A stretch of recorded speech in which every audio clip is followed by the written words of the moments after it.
क्या आपको ये पता है कि फैक्ट्री में कागज को कैसे बनाया जाता है? अगर नहीं पता तो इस वीडियो में हम देखेंगे कि आखिर फैक्ट्री में कागज को कैसे बनाया जाता है और आगे वीडियो में कागज के बनने के रिलेटेड एक ऐसी बात है जिसे सुनकर शायद आपको विश्वास नहीं होगा। तो चलिए दोस्तों वीडियो को स्टार्ट करते हैं।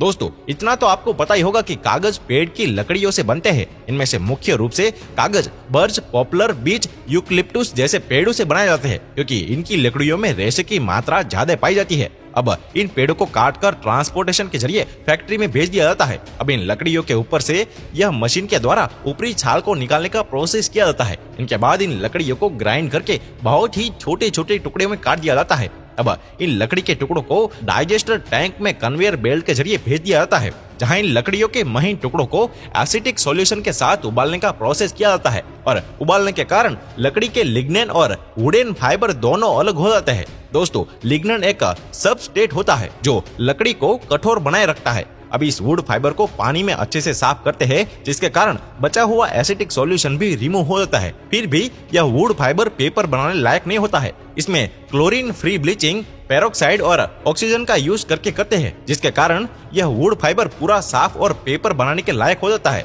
और एक अच्छे क्वालिटी का पेपर बनाने के लिए वुड फाइबर में COC3 पर्याप्त मात्रा में मिलाकर उसे अच्छे तरीके से मिक्स कर लेते हैं। अब इस COC3 वुडन फाइबर में आवश्यकता अनुसार वाटर मिक्स करते हैं, जिससे एक पतला पेस्ट तैयार हो जाता है। और अगर एक कलरफुल कागज बनाना हो तब साथ साथ कलर को भी मिक्स कर देते हैं। अब इन सारे मिक्सचर को पेपर मेकिंग मशीन में भेज देते हैं, जहां पर इन मशीन इस पेस्ट को पेपर में बदल देता है।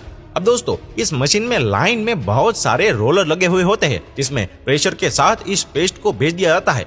रोलर से गुजरने के कारण इस पेस्ट से पानी धीरे धीरे अलग हो जाता है और साथ ही कागज की एक पतली परत भी तैयार हो जाती है। अब अंत में इस गर्म चैम्बर से गुजरते हैं, जिस कारण कागज की इस पतली सी परत से सारा पानी निकल जाता है और एक सूखा कागज बाहर आ जाता है। और दोस्तों कागज अब पूरी तरीके से बनकर तैयार हो जाने के बाद इसे लैब में इसके थिकनेस और क्वालिटी की अच्छी तरीके से टेस्टिंग की जाती है। टेस्टिंग सही पाए जाने के बाद इन सभी कागजों के बड़े बड़े रोल बना दिया जाता है और कुछ कागजों की सीट के तौर पर कटिंग कर दी जाती है। इसके बाद इन्हें पैक करके ट्रांसपोर्ट के जरिए अलग अलग कंपनी में इसके इस्तेमाल के लिए भेज दिया जाता है। अब दोस्तों मैं जो बात आपको बताने जा रहा हूँ उस बात को ध्यान से सुनिएगा। दोस्तों आपको बता दूं कि कागज बनाने के लिए लकड़ी के अलावा सबसे ज्यादा पानी की जरूरत पड़ती है। और क्या आपको पता है कि लगभग 100 लीटर पानी से 1 किलो पेपर तैयार होता है और इसके 90% पानी का फिर से यूज किया जाता है। तो दोस्तों आपने देखा ना कि फैक्ट्री में पेपर किस तरीके से तैयार किया जाता है।